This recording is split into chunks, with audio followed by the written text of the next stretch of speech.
Buenas tardes, sean todos bienvenidos y le damos gracias a Dios porque nos permite estar aquí con ustedes y acompañarles y acompañarnos mutuamente y también el poder compartir durante este tiempo la palabra de Dios. Entonces vamos a orar y daremos pues inicio a la exposición de la Escritura.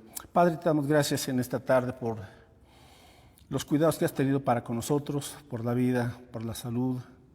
Gracias por la fortaleza que nos das a través de tu Espíritu Santo. Gracias, Padre, por tu palabra, porque eres un Dios soberano, un Dios todopoderoso, un Dios sabio, justo y amoroso.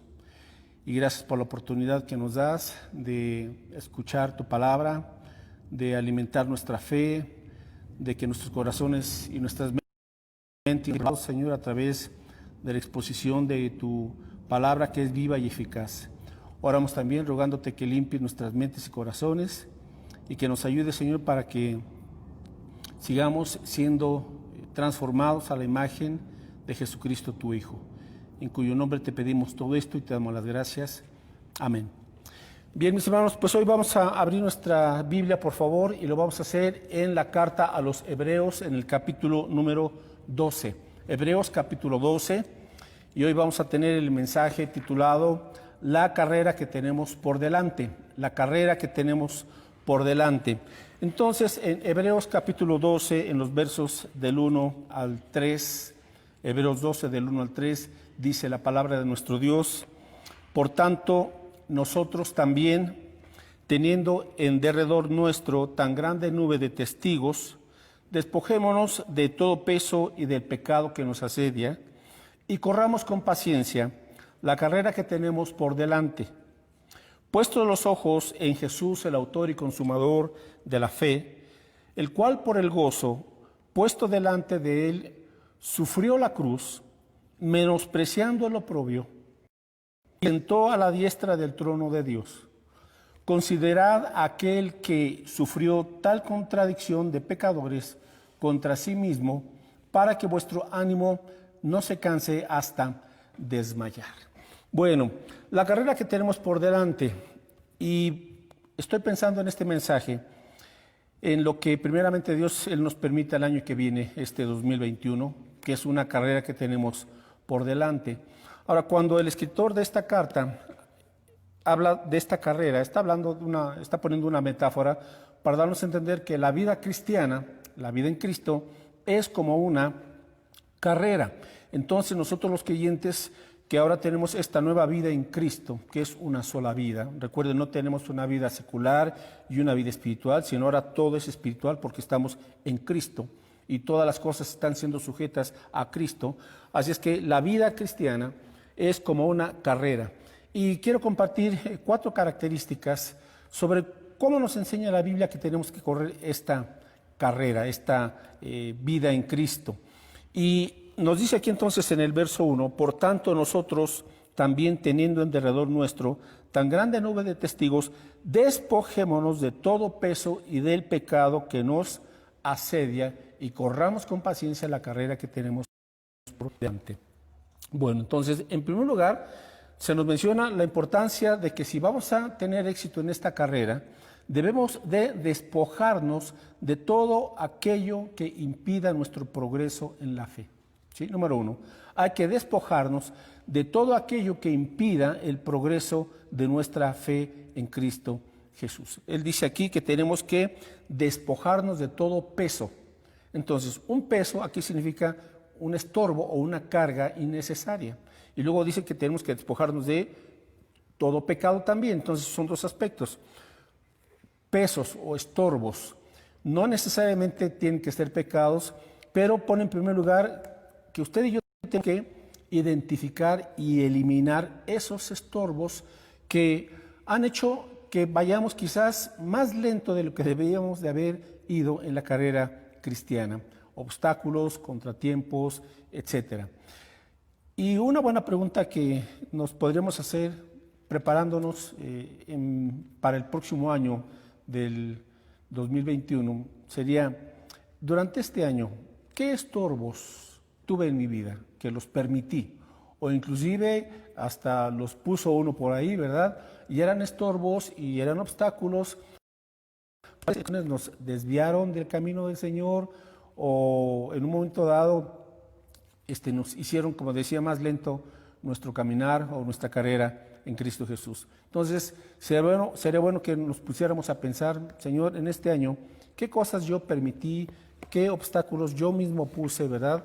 O qué situaciones, de tal manera que eso me impidió una carrera ágil, una carrera como tú quieres. Quizás pudo haber sido la falta de disciplina, a veces nos echamos demasiados compromisos, exceso de trabajo, quizás entretenimientos, ¿verdad? O tal vez estuvimos posponiendo ciertas cosas y lo hacíamos después. Quizás alguna amistad que nos quitó muchísimo tiempo o en un momento dado nos estuvo por ahí inquietando, ¿verdad? En fin, ¿qué cosas? Puede haber sido hasta el temor o el miedo o el desánimo. Entonces, ¿qué estorbos por ahí pusimos o se atravesaron en nuestro camino? Pero nos corresponde a nosotros despojarnos, ¿sí?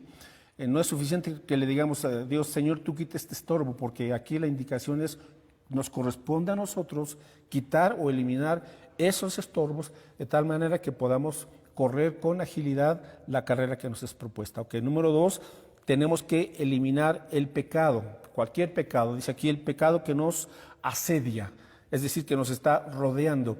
Estamos en un mundo en donde las tentaciones están en cualquier parte y están acechándonos, ¿verdad? A través de tentaciones, a través del ataque del diablo, a través de la seducción del mundo, en fin, muchas situaciones que están asediando. No podemos dormirnos, ¿verdad?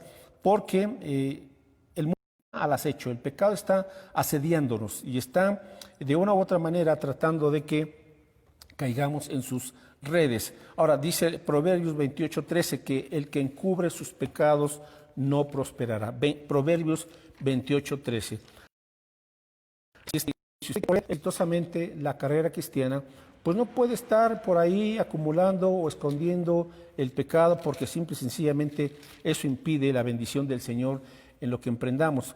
Proverbios 28:13 dice aquí, el que encubre sus pecados no prosperará, mas el que los confiesa y se aparta alcanzará misericordia. Entonces, otra pregunta que podríamos hacernos es, ¿hay algún pecado todavía en mi vida el cual estoy encubriendo o no he querido reconocer? Quizás lo estoy justificando o estoy excusando tal o cual situación que sé que no le agrada a Dios. Bueno, eso lo tenemos que eliminar. ¿Y qué dice aquí la Biblia? Que tenemos nosotros que confesarlo, ¿verdad? Y apartarnos de tal manera que entonces vamos a poder alcanzar la misericordia del Señor. Y ahorita es un buen tiempo para que delante de Dios le digamos, Señor, sí, hay este pecado o hay estos pecados, lo confieso, me arrepiento, ¿verdad? Y me aparto de esta situación que no te agrada a ti. Así es que tenemos que identificar y eliminar los estorbos, ¿verdad? Y tenemos que eliminar y dejar el pecado que por ahí ha estado en ocasiones de vida. Ahora, gracias a Dios, tenemos la sangre de Cristo y tenemos esa promesa que dice que si confesamos nuestros pecados, Él es fiel y justo para perdonarnos y limpiarnos de toda maldad. Entonces, abogado tenemos para con el Padre a Jesucristo el justo. De tal manera, mis hermanos, que no nos quedemos por ahí con los estorbos y no nos quedemos por ahí atrapados en algún pecado, ¿verdad? Sino que estamos ya a punto de terminar este año y es una buena oportunidad para que cualquier estorbo, cualquier obstáculo que nosotros hayamos puesto o permitido, lo traigamos a la cruz.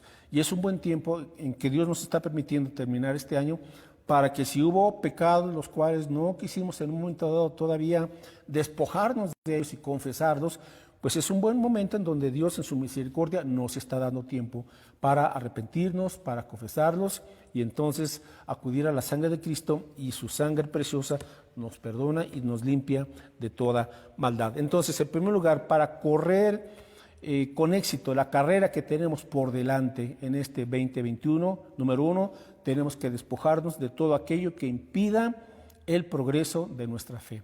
Muy bien, número 2, continuamos en Hebreos 12:1. Por tanto, nosotros también, teniendo en derredor nuestro tan grande nube de testigos, despojémonos de todo peso del pecado que nos asedia y corramos con paciencia la carrera que tenemos por delante. Bueno, la segunda característica sería que tenemos que correr con perseverancia, Ujú. Correr con perseverancia. Es decir, la vida cristiana no es una vida pasiva, es una vida de energía, es una vida de esfuerzo y vigor en el poder del Espíritu Santo. No en el esfuerzo de la carne, pero sí en el esfuerzo y en el vigor que nos da el Espíritu Santo de Dios. Pero la vida cristiana es moverse de acuerdo al ritmo que Dios nos va marcando. Bien, ¿qué requiere la vida cristiana? El correr con perseverancia. Y eso requiere de nuestra parte, ¿qué cosa? Esfuerzo, dedicación, constancia, ¿verdad? Disciplina. Es decir, estos elementos que a veces, mis hermanos, por eso en la vida cristiana no vemos éxito, el éxito de Dios, ¿verdad? Obviamente. ¿Por qué? Porque no somos dedicados, porque no somos disciplinados, porque no somos constantes. Entonces, cuando un creyente quiere correr esa carrera sin constancia, sin disciplina, sin dedicación, pues olvídese. Usted sabe que cuando hay una competencia, los deportistas que van a esas competiciones, pues obviamente deben de tener meses o años en donde ellos están entrenando. O sea, se tiene uno que estar entrenando. ¿Y eso qué va a requerir? Bueno, pues requiere disciplina, requiere constancia. Entonces, el deportista que quiere o que aspira a ganar un premio, pues tiene que cuidar, por ejemplo, sus alimentos, las horas de sueño, de descanso, de trabajo, de entrenamiento, una serie de factores. Entonces, ¿por qué nosotros como cristianos a veces somos tan descuidados en estos aspectos, mis hermanos? Así es que tenemos que correr con perseverancia y esto entonces implica que la vida cristiana va a requerir de esa energía de parte de nuestro Dios, su gracia, el poder de su Espíritu Santo. Bueno, dice por ejemplo el libro de Daniel 11:32 que el pueblo que conoce a su Dios se esforzará y actuará. A ver, Daniel 11:32. Dice, está hablando aquí en este pasaje del anticristo, el cual cuando él aparezca va a engañar a millones de personas y va a engañar al pueblo de Israel. Pero dice aquí entonces en Daniel 11:32 que con lisonjas él se del pacto. Entonces, ¿qué significa esto? Que él va a engañar, ¿verdad?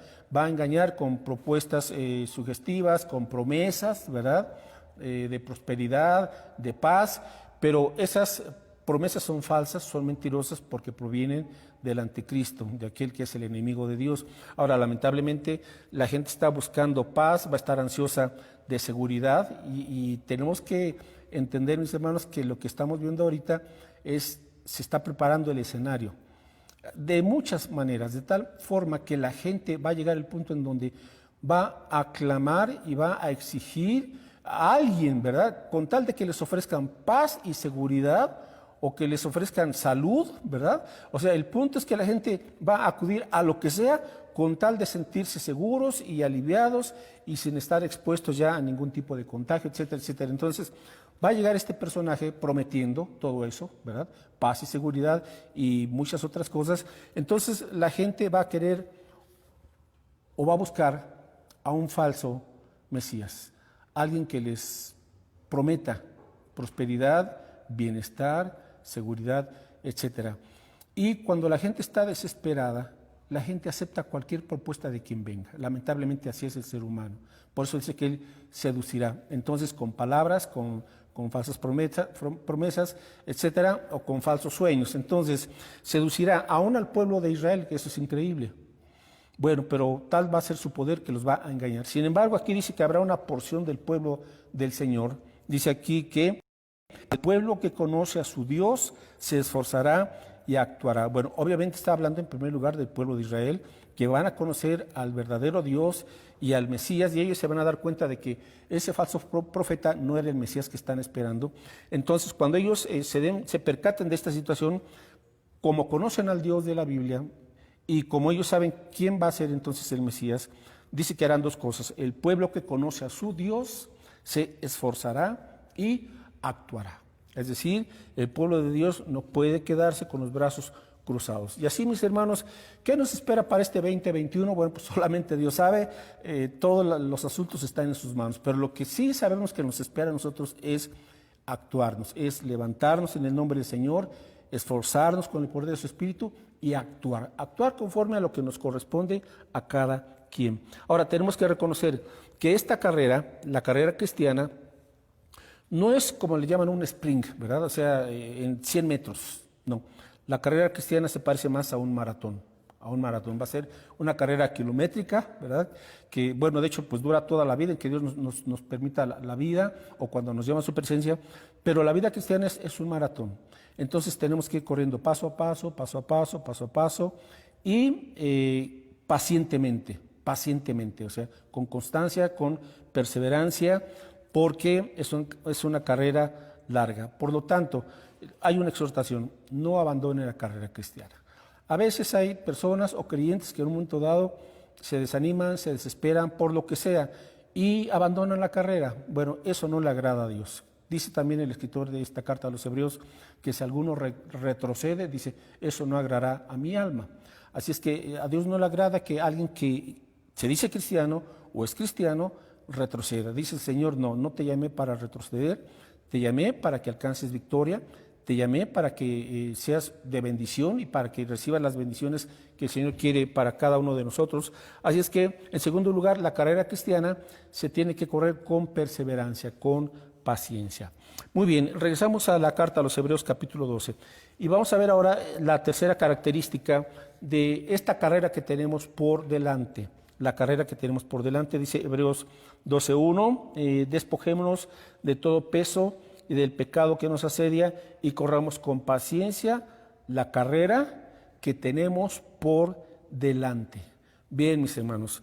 Ahora, ¿cuánto tiempo va a pasar de aquí a que venga Cristo? No sabemos, pero cada vez se acerca más el tiempo, su venida está más cercana, gracias a Dios, y esa es nuestra gloriosa esperanza, que el Señor viene, pero mientras Él viene, no sabemos cuánto tiempo. Lo que sí sabemos es que tenemos que mirar hacia adelante, que progresar a la meta. Es decir, debemos de tener, mis hermanos, para este año próximo, Dios mediante, del 2021, expectativas realistas. Tener expectativas realistas. Ahora, ¿por qué? Por varias situaciones. Porque parece que este año próximo va a seguir con muchas condiciones de las que atravesamos este año del 2020.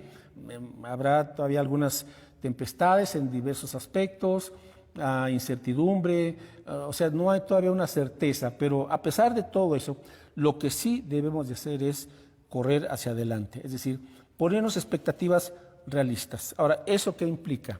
Bueno, implica que en la medida en que vamos corriendo la vida cristiana, tenemos que ir haciendo algunos ajustes sobre la marcha. Así es como un maratón.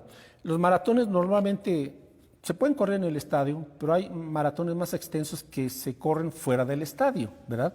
Y usted o yo hemos visto en las Olimpiadas cómo esos maratones pues a veces atraviesan toda la ciudad y hay diversos tramos diferentes, subidas, bajadas, de todo. Entonces, los corredores tienen que ir haciendo ajustes, depende del piso, del nivel, de la temperatura, para no desgastarse completamente. Así es que sobre la marcha van haciendo ajustes. Y usted ha visto algunos de esos corredores como en un momento dado, pues sin dejar de correr, ahí están las botellitas de agua y las van tomando mientras van corriendo, ¿verdad? Bueno, así es, van haciendo algunos ajustes. Bueno, en este próximo año, mis hermanos, yo creo que igual vamos a tener que ir siendo flexibles y haciendo ajustes sobre la marcha. No podemos ser rígidos, si no nos vamos a frustrar, ¿verdad? Y a desanimar. No, tenemos que entender, no sabemos cómo va a estar este asunto, pero lo que sí sabemos es que Dios es soberano, que Él tiene en su control todas las cosas y que si Dios nos permite la vida es porque Él quiere que aquí cumplamos sus propósitos y las metas que Él ha puesto en nuestra vida. Así es que no es tiempo de sentarnos en la banca, no es tiempo de quejarnos, no es tiempo de estar en la ociosidad por toda la situación que estamos enfrentando, lo que viene. No es tiempo de pensar en lo que no podemos hacer. Ese es un error, ¿verdad? Que se está presentando frecuentemente en muchas personas, digo, por la misma crisis en todos los aspectos que tenemos, no solamente sanitarios, sino económicos, sociales, psicológicos, en fin. A veces la gente se paraliza al pensar en lo que no puede hacer. Error. Eso no debemos de permitirlo nosotros como cristianos. No debemos de pensar en lo que no podemos hacer. ¿Qué es lo que tenemos que hacer? Pensar en lo que sí se puede hacer con la ayuda de Dios. ¿De acuerdo? Entonces, en esta carrera cristiana tenemos que mirar hacia adelante y pensar lo que sí podemos hacer Porque si Dios aquí nos permite la vida y la salud, es porque hay cosas que sí vamos a poder cumplir, mis hermanos, con la ayuda de Él. Ahora, hay otras situaciones que están fuera de nuestro control, de acuerdo. Pero por esas cosas que están fuera de nuestro control, no se preocupe. ¿Qué gana preocupándose? Dígame. Con aquellas cosas que usted sabe que no puede hacer nada. ¿Qué hacemos con esas cosas que están fuera de nuestro control? Las ponemos en las manos de nuestro Dios soberano. Ese es el asunto, mis hermanos. Ese es el punto. Si no, nos vamos a estar preocupando por todo, nos vamos a estar angustiando, vamos a entrar en ansiedad y finalmente en desesperación. No, lo que tenemos que hacer es correr hacia adelante y pensar en lo que sí podemos hacer y en lo que sí Dios quiere que nosotros realicemos. Por ejemplo, en el Salmo 138, el Salmo 138:10 dice aquí la Escritura: Jehová cumplirá su propósito en mí. Salmo 138:10. Perdón, 8. Salmo 138:8. Jehová cumplirá su propósito en mí. Tu misericordia, oh Jehová, es para siempre. No desampares la obra de tus manos. Bueno, qué verso tan precioso y qué promesas. Dice entonces aquí el salmista, el rey David: Señor, tú vas a cumplir tu propósito en mí. Entonces, para este 2021, primeramente Dios, usted debe de tener la certeza de que Dios tiene un propósito el cual va a cumplir en usted. Segundo lugar, dice aquí el rey David: tu misericordia es para siempre. Es decir, estamos bajo el cuidado amoroso de nuestro Dios. Día a día, la misericordia de Dios es con su pueblo. Y 3, esa petición: Señor, no desampares la obra de tus manos. ¿Quién es la obra de las manos del Señor? Pues es usted y yo.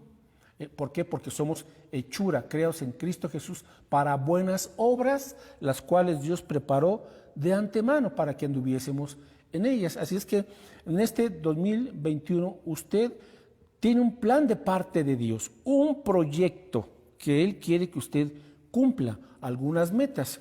Y se trata entonces de correr hacia adelante, hacia metas, hacia objetivos específicos.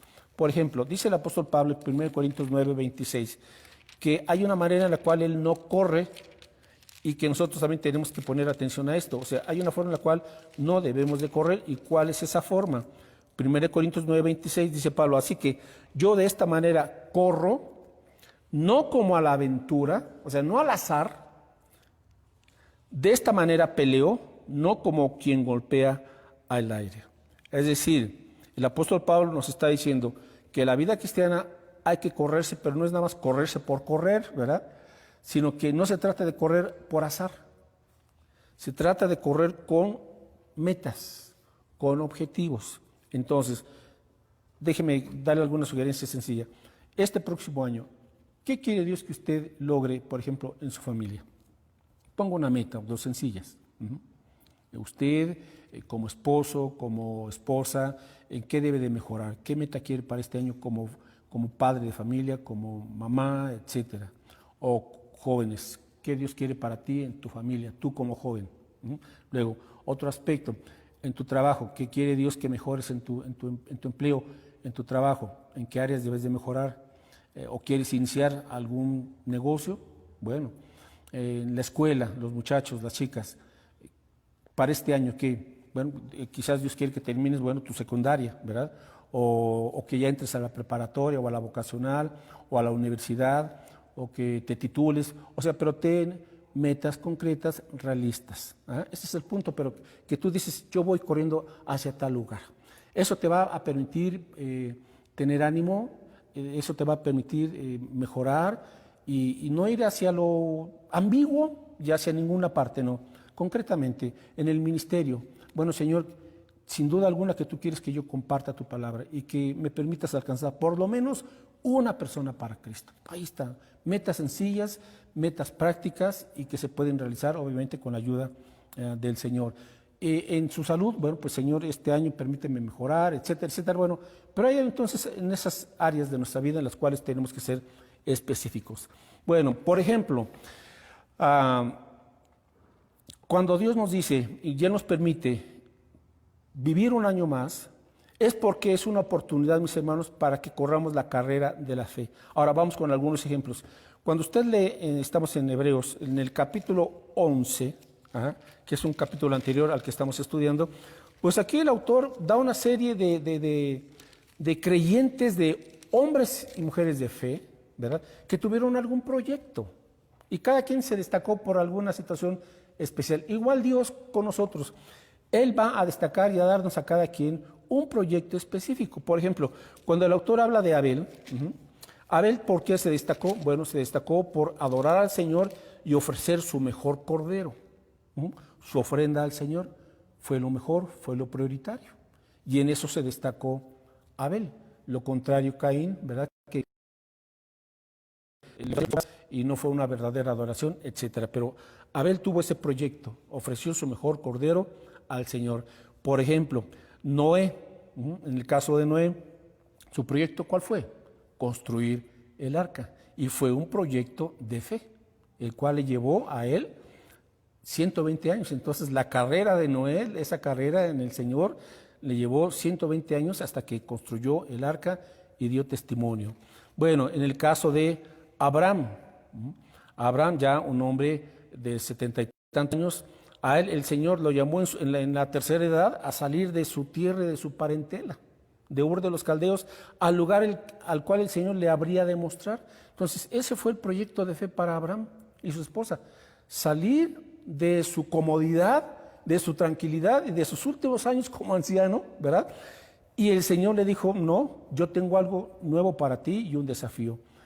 Obviamente, él iba a iniciar ahí el pueblo de Israel, de donde vendría el Mesías. Así es que ese fue el proyecto de fe para Abraham. Claro, él fue el llamado el padre de la fe, pero tuvo también algunas situaciones por ahí, algunos tropiezos. Sin embargo, Dios usó a Abraham. ¿Y qué diremos de Moisés? Dios le asignó un proyecto a Moisés. ¿Cuál fue el proyecto principal de Moisés? Liberar al pueblo de Israel de la esclavitud de Egipto. Y otra vez, Moisés no lo hizo de manera perfecta, se impacientó, se adelantó, pero sin embargo Dios no lo descartó. Dios usó a Moisés, ¿verdad?, y cumplió su propósito hasta cierto punto. Pero Moisés fue de gran bendición. Luego tenemos el caso de, por ejemplo, de Josué.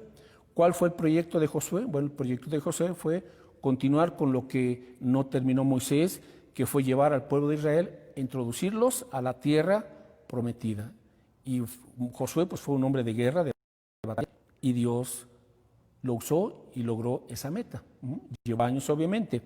Y luego, ¿qué diremos, por ejemplo, de Nehemías? ¿Cuál fue el proyecto de Dios para Nehemías? Restaurar los muros caídos de Jerusalén. Y lo logró, lo logró. Hubo mucha oposición, pero Nehemías fue un hombre de fe, fue un hombre de mucha oración y fue un hombre que creyó a Dios y que enfrentó dificultades, pero Dios lo fortaleció, lo sostuvo y alcanzó ese proyecto.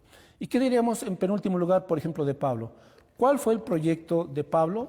Llevar el evangelio a los gentiles. Y Pablo también tuvo gran oposición, grandes desafíos, pero Pablo llevó el evangelio a los gentiles. Ese fue el proyecto que Dios le asignó. Ahora, ¿y qué diremos, por ejemplo, por último, de nuestro Señor Jesucristo? ¿Cuál fue el proyecto de nuestro Señor Jesucristo? Bueno, Él dijo, yo vine a servir y a dar mi vida en rescate por muchos. Es decir, Cristo Jesús fue a la cruz del Calvario, hizo discípulos y cumplió el proyecto que el Padre le dio. Entonces, permítame preguntarle, ¿cuál es el proyecto que Dios le ha asignado a usted? Si usted es cristiano, usted tiene un proyecto de fe que Dios le ha asignado. No lo tiene que inventar, tiene que más bien pedirle a Dios que le muestre, ¿verdad? Y el Señor le dirá a qué usted debe de dedicar su vida y esa carrera en Cristo. Bien, y en cuarto lugar, ¿cuál es la cuarta característica que debemos de tener, mis hermanos, para correr la carrera que nos es propuesta? Bueno, seguimos en Hebreos 12, versículo 2. Bueno, corramos con paciencia la carrera que tenemos por delante, puestos los ojos en Jesús, el autor y consumador de la fe, el cual por el gozo puesto delante de él sufrió la cruz, menospreciando el oprobio, y se sentó a la diestra del trono de Dios. Ok, en cuarto lugar, usted y yo tenemos que correr enfocados en Jesús. Enfocados en Jesús. O sea, nuestros ojos tienen que estar puestos en Jesús, porque Él es el autor y el consumador de la fe. Es decir, debemos de correr con la confianza bien puesta en el Señor. A veces algunos creyentes cometen el error de poner sus ojos en otros cristianos y estarlos pues nada más checando y a veces juzgando, criticando. No, error. Usted no puede estar haciendo eso, porque lo va a tomar como pretexto y algunos ponen esos pretextos. Pues el hermano fulanito es esto, pues fulanito es aquello y yo, ¿por qué no? A ver, momentito.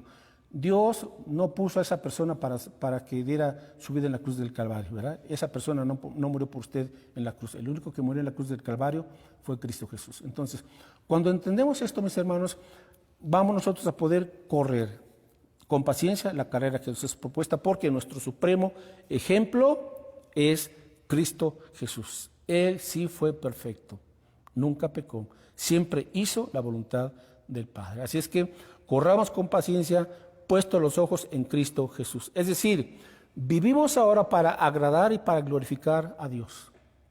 Vivimos para agradar y para glorificar a Dios. Esa es nuestra meta suprema. O sea, todas las metas que tenemos deben de estar supeditadas a la gran meta, a la meta suprema. ¿Cuál es la meta suprema del creyente? Ser semejante a Cristo Jesús. Esta es nuestra meta número 1. Todas las demás metas y objetivos de la vida tienen que estar supeditados a esta gran meta. Es decir, si yo voy a mejorar en el trabajo, en la economía, en la salud, en las relaciones sociales, etcétera, es porque todo eso va apuntado hacia glorificar a Cristo Jesús. Cuando entendemos esto, mis hermanos, entonces vamos a ver grandes bendiciones y cómo Dios nos va dando fruto y cada vez más fruto. Bueno, nos dice aquí el escritor que tenemos que poner nuestros ojos en Jesús, el autor y consumador de la fe, es decir, Él es quien nos dio la fe, ¿verdad? Y Él es quien va a concluir lo que Él inició, la obra de la salvación. El que comenzó en nosotros la buena obra, la perfeccionará hasta el día de Jesucristo. Pero aquí hay dos cosas que destaca el escritor. Nos dice que Jesús, por el gozo que le fue puesto delante de Él, sufrió la cruz, menospreció el oprobio y se sentó a la diestra del trono de Dios. Y aquí hay dos cosas que nos van a ayudar, mis hermanos, cuando estamos corriendo la carrera cristiana y que a veces se nos pasan. Bueno, número 1, ¿qué es lo que nos va a motivar para seguir corriendo la carrera fielmente en Cristo? Bueno, número 1, lo que motivó a Jesús fue el gozo. Ahora, ¿cuál fue este gozo? Dice aquí, el cual por el gozo puesto delante de Él sufrió. ¿Cuál fue el gozo puesto delante de Jesús por el cual Él estuvo dispuesto a sufrir a la muerte y muerte de cruz? Bueno, podemos resumirlo en dos. Número 1, el gozo de regresar a la presencia del Padre y de volver a tener esa gloria y ese amor perfecto y esa comunión perfecta con el Padre. Mientras Jesús estuvo aquí, su gloria fue velada porque estaba en un cuerpo humano. Nunca dejó de tener esa gloria, simple y sencillamente fue velada. Cuando Él regrese, cuando él sabía que iba a resucitar, lo sabía, y que iba a regresar al Padre, ese fue el motivo de gozo, porque Él sabía que en este tiempo, en el tiempo en que Él estuvo, fue temporal su sufrimiento, ¿verdad?, etcétera, pero que iba a regresar a la gloria del Padre. Ahora, por ejemplo, Salmo 16:8, dice aquí el salmista que en la presencia del Señor, ¿qué cosa? ¿Hay qué? Hay plenitud de gozo. Bueno, Salmo 16:8, dice así la Escritura. A ver, Salmo 16, verso 11, es el 11. Me mostrarás la senda de la vida, en tu presencia hay plenitud de gozo, delicias a tu diestra para siempre. Entonces, ¿en qué pensaba Jesús cuando estaba también llevando todo ese sufrimiento? Bueno, que un día regresaría al gozo perfecto y a la plenitud y a las delicias que siempre hay en la presencia del Padre. Así es que Jesús se consolaba y se reconfortaba con regresar a esa vida plena y perfectamente feliz con el Padre. Ahora, igual nosotros, mis hermanos, ¿qué es lo que nos debe de motivar en momentos difíciles? Yo sé que todos atravesamos por momentos a veces de dudas, de desánimo, como que no vemos la salida en tal o cual cosa, a veces los problemas se agrandan y se complican y andamos de mal humor, etcétera. Bueno, son situaciones que a todos nos pasan. Pero, ¿cómo superamos esa situación? Porque Jesús recordaba esa recompensa. Bueno, le decía, en primer lugar, Jesús recordaba esa comunión perfecta y feliz y santa con el Padre. Ok. Y en segundo lugar, ¿qué es lo que estaba motivando a Jesús? Bueno, que él sabía que un día le iba a presentar al Padre lo que dice en Hebreos 2:10. Entonces, este segundo motivo era un motivo de gozo para el Señor Jesucristo. Y era también lo que le impulsaba a él a seguir adelante a pesar de todo el rechazo, de la vergüenza, del oprobio, de las calumnias y del sufrimiento. Él sabía que le iba a llevar algo al Padre. ¿Y qué era lo que le iba a llevar al Padre cuando él resucitara? Bueno, dice Hebreos 2:10, porque convenía a aquel por cuya causa son todas las cosas y por quien todas las cosas subsisten, o sea, está hablando de Cristo, que habiendo de llevar muchos hijos a la gloria, perfeccionase por aflicciones al autor de la salvación de ellos. Es decir, Cristo sabía que después de su muerte en la cruz y su resurrección, él iba a llevar millones y millones de hijos a la gloria del Padre, o sea, a la vida eterna. Entonces, qué bendiciones que Jesús pensó en usted y en mí, como un motivo de gozo, como un motivo para continuar adelante. Así que mis hermanos, cuando nos encontremos así con desánimo, bueno, pensemos en la recompensa que es estar en la presencia de Dios y también entendamos que nuestra vida está siendo de bendición para los demás y que de una u otra forma lo que digamos y hagamos contribuirá para que también otras personas conozcan el Evangelio. Bueno, y otra cosa que el Señor también consideró, el sufrimiento. Jesús consideró el costo, es decir, la cruz. Ahora, usted y yo también tenemos que entender esto, que en la vida cristiana habrá algunos periodos de sufrimiento, así es. O sea, no los vamos a poder evitar porque aún esos sufrimientos Dios los está usando de manera amorosa para conformarnos a la imagen de su Hijo. Dice aquí entonces en Hebreos 12:2, el cual por el gozo puesto delante de él sufrió la cruz, sufrió la cruz. Bueno, si el Hijo de Dios, siendo perfectos, sufrió la cruz, ¿por qué usted y yo no tenemos que, mis hermanos, pues pagar, ¿verdad? También cierto sufrimiento por causa de Cristo, por causa de su evangelio, por causa de serle fiel a Él. Así es. Entonces, cuando nos toque sufrir, cuando nos toque cierta medida de dolor que enfrentar, no se queje, entiéndalo, es parte de. Pero no es un sufrimiento que no valga la pena, es un sufrimiento que Dios está usando, sin duda alguna, porque Dios no desaprovecha las experiencias por las cuales atravesamos. Entonces, el punto es que es parte de ese sufrimiento, pero estas dos cosas nos consuelan, saber que son parte de y las enfrentamos con su ayuda. Finalmente, a manera de apéndice, déjeme concluir con esto, como un apéndice. Para aquellos hermanos que en un momento dado en esa carrera cristiana tropezaron, cayeron en un obstáculo, o se salieron del carril y dijeron, con permiso, aquí me quedo. Pero déjeme decirle, bueno, si usted se salió o se quedó ahí porque se cayó y ya la está pensando 2 o 3 veces si continúa en el camino de la fe, bueno, si usted se ha salido del camino o de esa carrera de la fe, Hebreos 12:20, tenemos una exhortación. Y nos dice aquí este escritor, por lo cual, levantad las manos caídas y las rodillas paralizadas, y haced sendas derechas para vuestros pies, para que lo cojo no se salga del camino, sino que sea sanado. Entonces habrá personas o creyentes que en un momento dado por ahí se estacionaron, ¿verdad? Y dejaron de correr, pero el Señor nos dice, ¿sabes qué? Levántate. Levanta las manos caídas y las rodillas paralizadas y regresa al primer amor. Es decir, vuelve a tomar tu carril. Hay un carril de Dios. ¿Cómo se hace esto? Número 1, me pongo a cuentas con Dios y vuelvo a las primeras obras. O sea, vuelvo a mi primer amor. Así es, mis hermanos. Yo no sé cuánto tiempo ha pasado en que usted quizás se alejó, ¿verdad?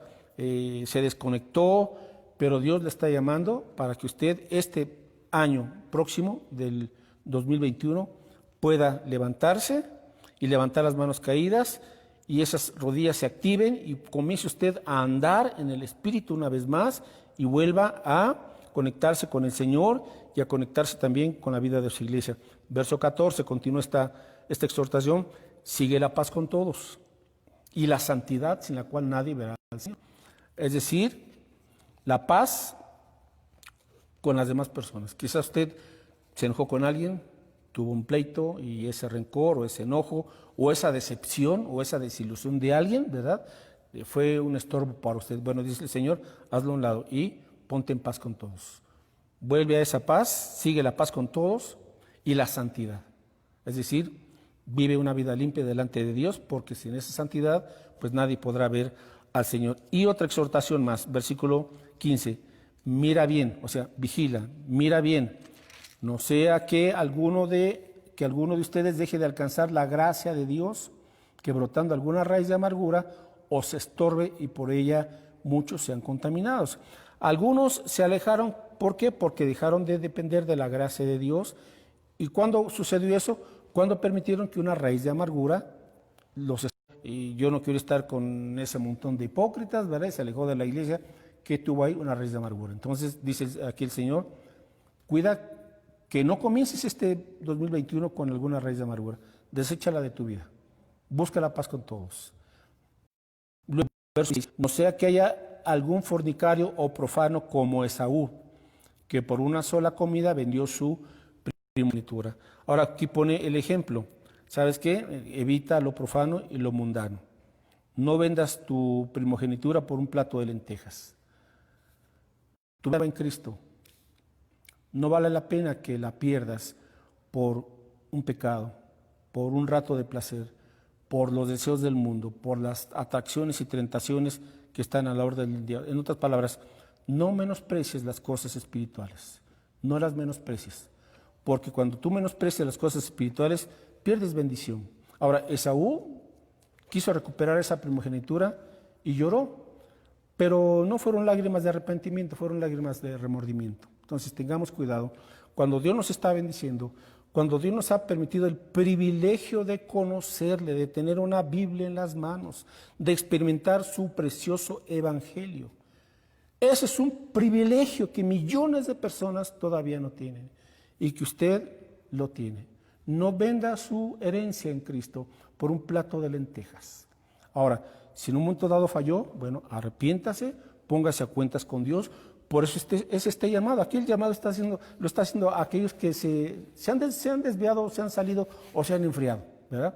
Pero Dios en su misericordia nos dice, te estoy llamando año, que Dios nos conceda de vida, pues podamos correr con paciencia la carrera que tenemos por delante, puesto los ojos en Jesús, el autor y consumador de la fe.